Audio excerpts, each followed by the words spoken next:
Hi, my name's Nina. I'm just a Swiftie with an English degree, and today I am coming to you once again to talk about a song that has been very much requested. If you're new to my channel, I like to deep dive lyrics, I like to look into the lore of it all, and deep read lyrical tea leaves, as I like to call them. I like to focus on the art itself. So I deep read the songs like I would deep read poetry, and today the song that we are deep reading and that we are diving into is The One. You could just cross out 975 and just you have the one. One. Yeah. Right. I like your style. And The One is a song that I've been absolutely dying to talk about. A couple weeks ago on my community page, I did a poll and I just wanted to know what you guys wanted to see the most of. And unsurprisingly to me, a lot of people wanted me to deep dive into Folklore and Evermore, which I completely understand because now we have the benefit of hindsight after the Tortured Poets Department, and with lyrics such as I keep these longings locked in lowercase inside a vault, and I swirled you into all of my poems from the Tortured Poets Department, I am not surprised to see that a lot of people are curious about Folklore and Evermore and where they fit into the picture. Folklore and Evermore both were released in 2020. They were surprise albums, and they were given to us as not like autobiographical representations of Taylor's life, but rather as fictional albums that may have truth in emotions and like emotions that she'd felt, but these stories themselves were fictional. Because up until Folklore, every single album had been so like on the nose, diaristically autobiographical, you know what I mean? So now though, we all are looking back in hindsight and thinking, were they fictional? I don't know. Let's talk about it. I know Matty Healy comes up a lot when we talk about Tortured Poets Department songs, and I also want to make sure that I am just giving an overview of the pre-timeline that we have with Taylor Swift and Matty Healy as well, because I've noticed sometimes in comments, I shouldn't expect people to watch every single one of my videos, so we may not know all of the lore and all of the background to it, but essentially in late 2014, say November, December of 2014, Taylor Swift and Matty Healy were hanging out a lot. She was going to multiple 1975 concerts, and there were rumors that they were dating, but not publicly. Around February of 2015, she actually starts dating Calvin Harris, and these rumors subside, but now looking back with the benefit of the Tortured Poets Department, we think that there may have been more going on in the late years of 2014, beginning of 2015, that were kind of buried until they were drug up again, say, digging up the grave another time, if you will. And this general timeline beginning 2014 would match with the information that was given to us on the Tortured Poets Department in Chloe or Sam or Sophia or Marcus when she says, as the decade would play us for fools and you saw my bones out with somebody new who seemed like he would have bullied you in school and you just watched it happen. Now, I'm not going to pretend like we don't all know what happened in 2020. There was a pandemic. The world literally was shut down. But there is one event in early 2020 that I do think we need to talk about before we talk about Folklore and Evermore, because I think it is potentially very important to understanding the timeline. Which brings me to the NME Awards, which were on February 12th of 2020. At the NME Awards, we have Taylor Swift, Joe Alwyn both attending together, but also the 1975 were there. They performed a song, and then also they won an award. And don't forget what also happened this night at the NME Awards, but potentially the beginning of the metaphor for what we now know as Cowboy Like Me. Would be like, just be a cowboy. But you're going to have to watch my Cowboy Like Me video to find out more about that, because today we are focused on The One. I found this random post actually on Tumblr where this guy was freaking out because Taylor Swift was in attendance of the NME Awards, and this little mention here of the fact that she left the audience when the 1975 won their award meant absolutely nothing in 2020 when it was posted, but now in 2025 with the benefit of hindsight we're like, oh, she left the audience when the 1975 won an award? Wonder if she wanted to congratulate them, like wonder what was happening, did she go backstage? All of these are questions that I have, but I just want to bring it up because I think that I think that was a very important point in the timeline. At least potentially. Remember, I have no idea. I am just a girl who has access to the internet, who likes to do a lot of digging, and I read into lyrics way too much, but from my perspective sitting here now in 2025, I just think potentially the NME Awards, February 12th of 2020, this could have been an important point on the timeline because it could have been a reintroduction of Taylor Swift to Matty Healy that night. We know that they interacted. We know that they talked to each other. We have videos of it. And we see, like, after this, later on, you know, with Midnights and, you know, opened for the 1975 and 2023, like we see an increase in the amount of time that Matty Healy and Taylor Swift were seen together. So it's very interesting. Very interesting. Stick a pin in it because I think it could be important. And I know I talked about this wondering period when I went through the Torture Poets Department chronological order video,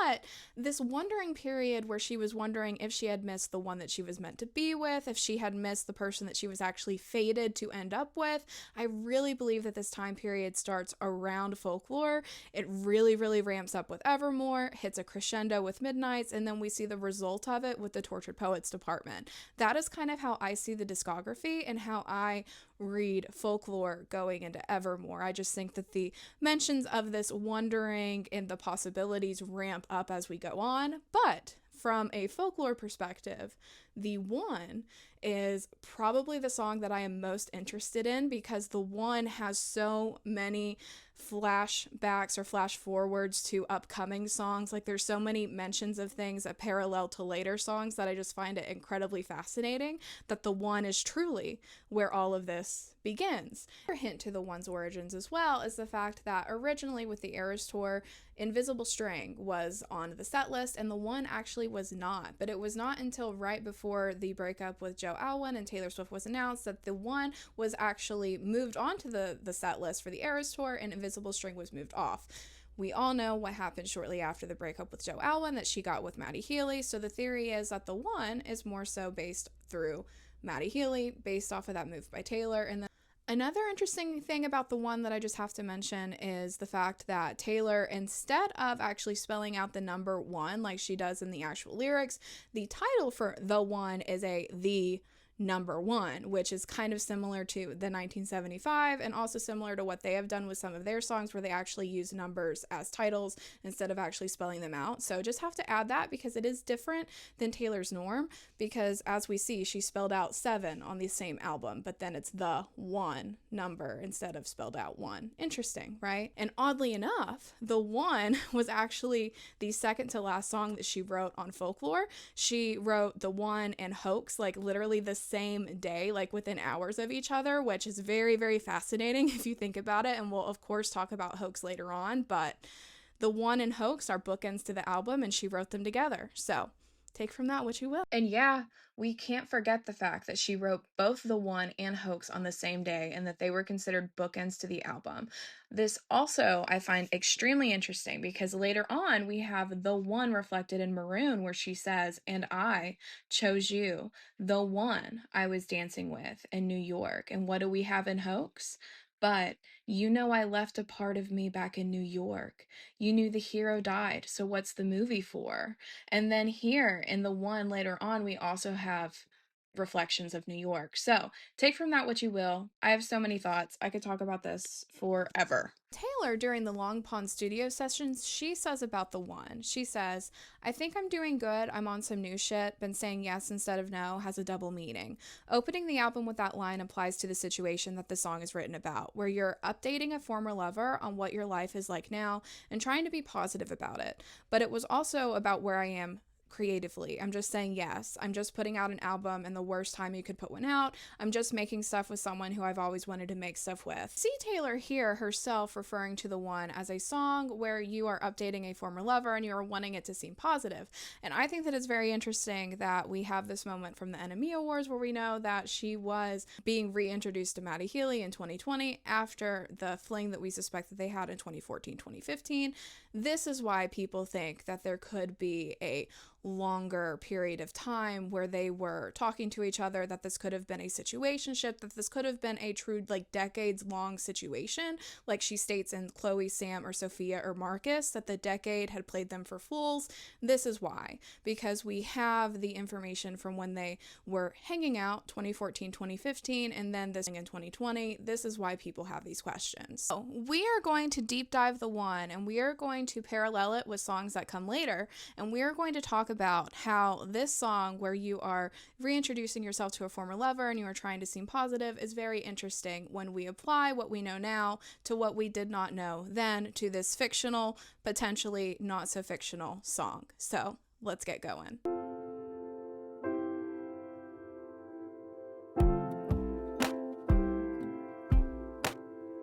I'm doing good. I'm on some new shit. Been saying yes instead of no. I thought I saw you at the bus stop. I didn't though. That is how the one opens up, and I absolutely adore the dichotomy that is immediately set up with this first verse, because she says, I'm doing good, I'm on some new shit, which to me implies that you're on a different type of medication or you're trying something new, which is very interesting. And it also makes it very clear just from the initial line that she is on new shit, implying that there is an old shit with the person that she's talking about, right? So there's a dichotomy of new and old. This person only knows about the old, and she is telling them about the new. Been saying yes instead of no, implying that previously in the old she said no a lot. The next line confuses people a lot, and I completely understand why, but the next line where she says, I thought I saw you at the bus stop, I didn't though, a lot of people think that she is referring to a literal bus stop, but I really don't think so. I think that she's actually just using a short name for the bus stop cafe that's in New York City. It's around 10 minutes away from her New York City apartment, so I think that she is just using a shorthand for potentially a place that her and this other person, whoever they are, had gone to together. It's almost like you're seeing shadows in the grocery line that we see in Cardigan, the very next song on Folklore. But I think that that is kind of what we're seeing here. I thought I saw you at the bus stop. I didn't though. Like, I went to the bus stop cafe. I thought I saw you, but you were just a shadow in the grocery line, right? I hit the ground running each night. I hit the Sunday matinee. You know, the greatest films of all time were never made. I hit the ground running each night. I hit the Sunday matinee. I think here she is just referring to the fact that she is doing stuff. She's staying up late, you know, as we see in Midnights, where when my midnights become my afternoons. I think that this is something that she does a lot. And then I hit the Sunday matinee. I think that she is just referring to, like, she's out, she's doing stuff, she's living, but you know, the greatest films of all time were never made. And I think that this mention of films in this song is very interesting because we kind of have a film mention in Folklore a lot. We have it in The One, we have it in This Is Me Trying, we have it in Exile, and then we also have it in Hoax as well. In The One, the film mention is, you know, the greatest films of all time were never made. In This Is Me Trying, it's you're a flashback on a film reel on the one screen in my town. In Exile, it's I think I've seen this film before and I didn't like the ending. And then in Exile, we have, you know, the hero died. What is the movie for? So I think that this little invisible string, if you will, of film mentions throughout Folklore is very, very intriguing to me and very, very interesting.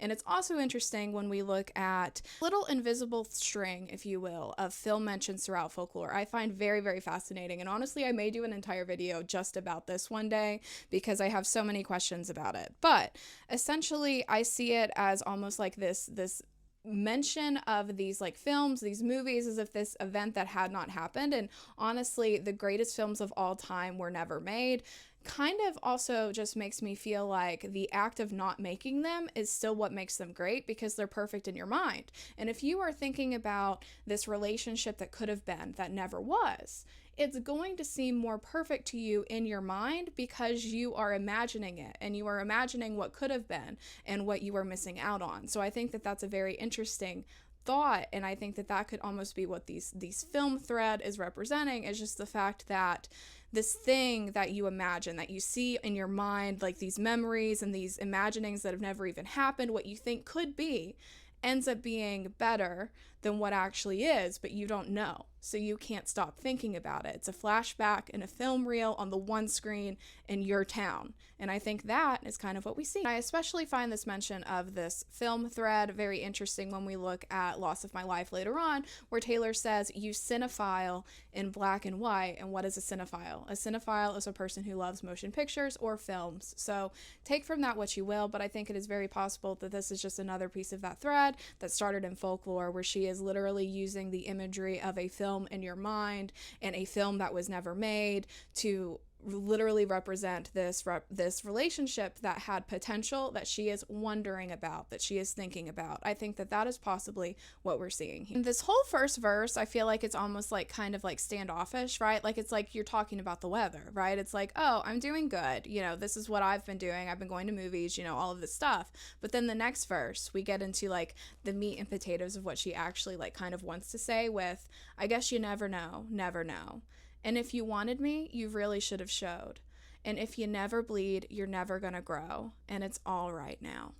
I do have to point out some similarities to some early the 1975 songs with this, because we have the 1975 song Robbers, which is actually a very important, the 1975 song, when you look at the lore of Taylor Swift and Matty Healy, because Matty Healy actually dedicated Robbers to Taylor Swift in 2014 during this time period where we think that they had a fling early on. And we actually have Tumblr posts where Taylor Swift actually liked the fact that other people were talking about the fact that Matty Healy had dedicated Robbers to her also. So take all of that as you will. It's very interesting to look at it in hindsight and kind of wonder about it, isn't it? And the lyrics in Robbers here is specifically, now if you never shoot, you'll never know. And if you never eat, you'll never grow. And then here in the one, she has, I guess you never know.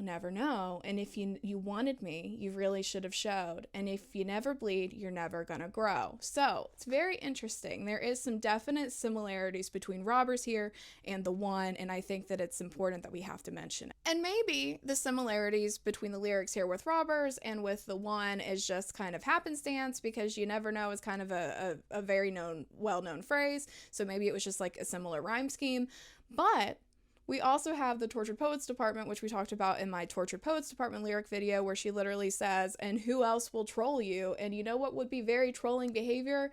If you took similar lyrics in other people's songs and put them in your songs, but slightly changed them just enough for them to know that they're talking about you. Anyway, my head goes crazy places when I think about this sometimes. And we have the chorus with, but we were something, don't you think so? Roaring 20s, tossing pennies in the pool. And if my wishes came true, then it would have been you.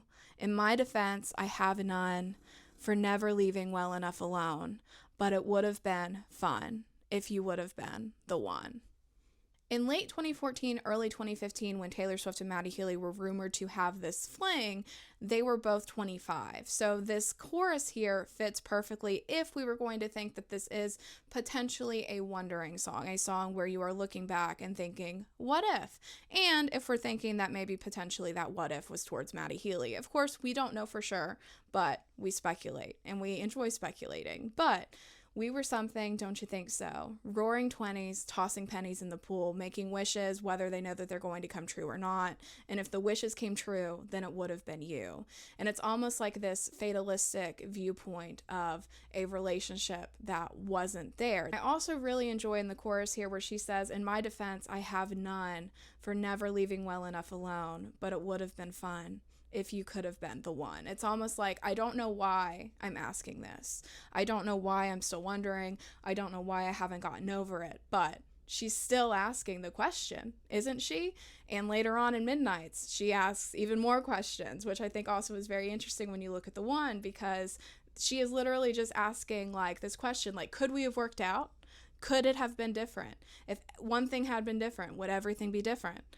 I think it's so fascinating. I also think it's important how she uses the word, we were something, don't you think so? It's almost like she doesn't know exactly yet what that word is that they are, but we were something, don't you think so?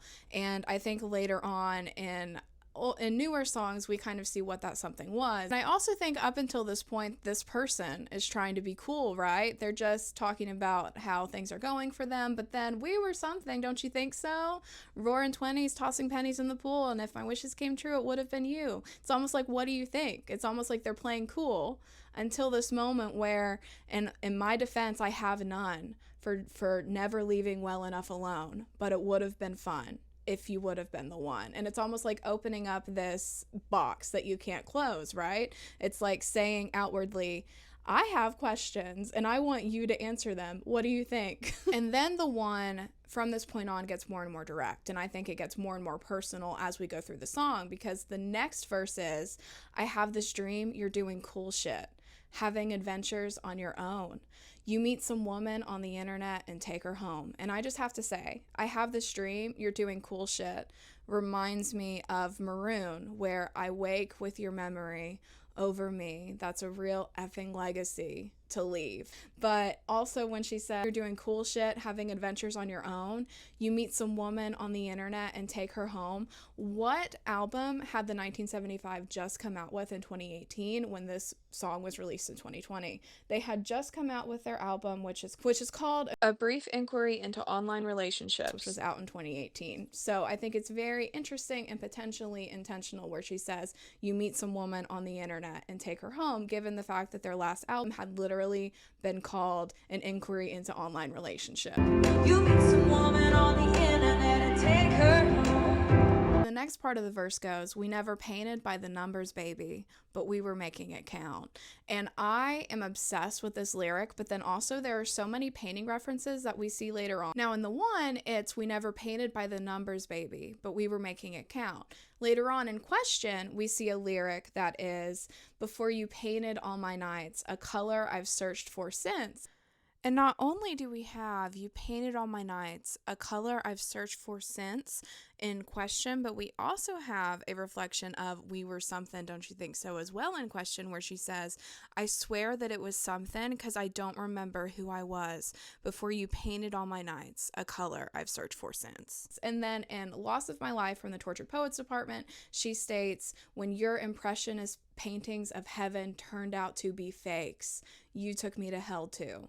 And so this is another invisible thread that I've been watching as I've been going through all of these lyrics, because I think it could potentially be important that we have these references to painting a night, which I am assuming would be maroon. That would be the color that this is being painted, and I can see it as almost like an invisible string through the discography. So potentially this painting thread is one that I also see going through this later discography, pointing towards potentially Matty, but it's very fascinating. What do you guys think? They never painted by the numbers, baby, but they were making it count.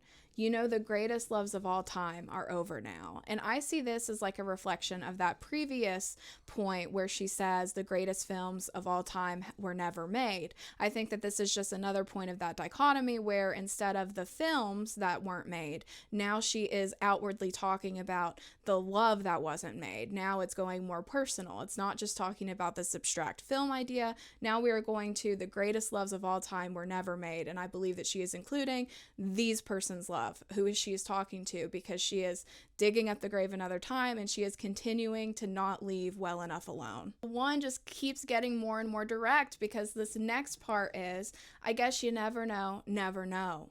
And it's another day waking up alone. But we were something, don't you think so? Roaring 20s, tossing pennies in the pool, and if my wishes came true, it would have been you. In my defense, I have none for never leaving well enough alone, but it would have been fun if you would have been the one. And I just love the repetition in this song. I love the fact that we have the little changes to verses that gives such a big impact and meaning. I'm absolutely obsessed with this song. I love this song. Focus again on this term, something. I think it's important that she says we were something, don't you think so? And then in later songs in the Tortured Poets Department, I think we potentially see what that something ended up being, where she says, in Loss of My Life, again, because I think that this song really parallels with Loss of My Life a ton and almost makes me think that she did it intentionally. But in Loss of My Life, she says, 'cause something counterfeits dead. And I wonder if this something that we're seeing in the one, where she is saying, we were something, don't you think so? In Loss of My Life, she's saying something counterfeit was dead. In addition to that, we also see her mention the one pretty frequently through later discography. We see her mention the one in Maroon with I Lost You, the one I was dancing with in New York. We see her also mention the one in the Tortured Poets Department, where she says, you take my ring off of my middle finger and put it on the one people put wedding rings on. We also see her mention the one in Fresh Out the Slammer, where she says, to the one who says, I'm the girl of his American dreams. And I know we're not talking about Fresh Out the Slammer right now, but this moment where she states the girl of his American dreams, I really think is also reflective of a lyric from the 1975, because they have a song called She's American. And we actually have a clip from Matty Healy around the time period that he was dating Taylor Swift again, May 12th of 2023 to be specific, where he actually states that people listen to She's American in 3 places, and he lists Pennsylvania as one of them. Who do we know who is from Pennsylvania? And plus he states that it's a little bit of a bit. Watch his video. It's very interesting. 3 places that I picture people listening to is Manchester, Pennsylvania. It's a whole other thing. Don't worry about that. So I, again, think that this invisible thread again of painting, film, the one, it is mentioned with later discography, and I think that makes the one such an important song because it's almost like the basis. It's almost like this introduction to this idea that we see later on, this wondering period, this thought process of, did I literally miss out on the one? The one, the longer the song goes on, it truly gets more and more desperate. It's like she becomes desperate to get these thoughts out and to get answers for them, because she continues and she goes, I persist and resist the temptation to ask you, if one thing had been different, would everything be different today? Because we were something, don't you think so? Rosé flowing with your chosen family. And this rosé flowing feels like a very specific situation, right? I feel like she's giving very specific visuals that potentially this other person had shared with her so they would recognize them too. And we see this visual with Rosé again in Maroon later on, where she says, how did we end up on the floor anyway? You say your roommate's cheap ass screw top rosé, that's how. So this moment where we have in the one, rosé flowing with your chosen family, truly it makes me wonder if these are reflecting the exact same memories. This rosé flowing with your chosen family in the one, and then in Maroon, it's screw top rosé that was shared with in an apartment, you know? Like, I think it's very possible that these are the same memories that are being represented in two separate songs, and we see like imprints and visible threads of them later on in the discography as we continue. And perhaps my favorite part of the entire song is how it ends here, where she says, and in my defense, I have none for digging up the grave another time, but it would have been fun if you would have been the one. And what does she say later on in the Tortured Poets department in Loss of My Life, or LOML? She says, it was legendary. It was momentary. It was unnecessary. Should have let it stay buried, which to me reads like a very direct throwback to the same lyrical idea from the one, where she states that she was digging up the grave another time, and then LOML, she says she should have let it stay buried. This is why the one is so incredible. A lot of these invisible strings could be possible because it's the same writer and it's the same person living inside of one head thinking of all of these things, but I think it's so incredibly fascinating for us to look at, and for us to look at in hindsight songs like The One and songs from Folklore and Evermore, and us to see, is it possible that there were little hints that she hid along the way? And she herself has at least kind of implied that with the I keep these longings locked in lowercase inside a vault. I swirled you into all of my poems, and I am here to read them and try to decipher and decode as we go along. What do you guys think? What do you guys think about The One? Are there any other songs that you are dying to deep read and think about and you would like me to look into? If there are, leave them in the comments. If you are interested in videos like this with deep dives into Taylor Swift lyrics and other things like that, don't forget to like and subscribe. I would love it if you would come and join me as I read these lyrical tea leaves, because I have so much fun doing it, and I love when you guys interact and participate in all of the lore and all of the interesting things, because it's so fun to talk to you about all of them. Let me know what you guys think about The One. Do you think that this is the first Matty song potentially? Do you think that this is the first song in the wondering stage as I do? How do you see it? What do you think about Folklore? Do you think it's fictional? Do you think that it's not fictional? Let me know in the comments and let's talk about it.